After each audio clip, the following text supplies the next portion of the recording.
এ জীবনে হয়তো আর দেখা হবে না ভারত কোনো ম্যাচ খেলছে আর দুর্নীতি হয়নি।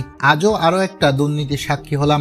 পাওয়ার প্লে শেষে বাংলাদেশের ব্যাটিং ইনিংসের প্রথম বলের ঘটনা। ব্যাটে ছিলেন স্টাইলিশ ওপেনার জাওয়াদ।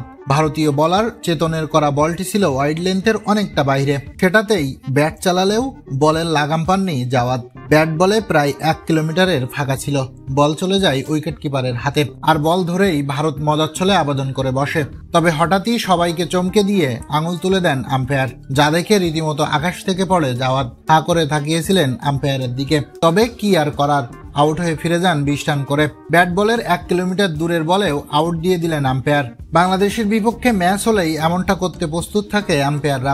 আজও তার ব্যতিক্রম হয়নি। শুরুতেই নাটক দেখাতে শুরু করেছে আম্পায়াররা। শেষ পর্যন্ত বাংলাদেশের কপালে কি হয় সেটাই এখন দেখার পালা। প্রিয় দর্শক, এ ব্যাপারে আপনার মন্তব্য জানিয়ে দিন কমেন্ট বক্সে।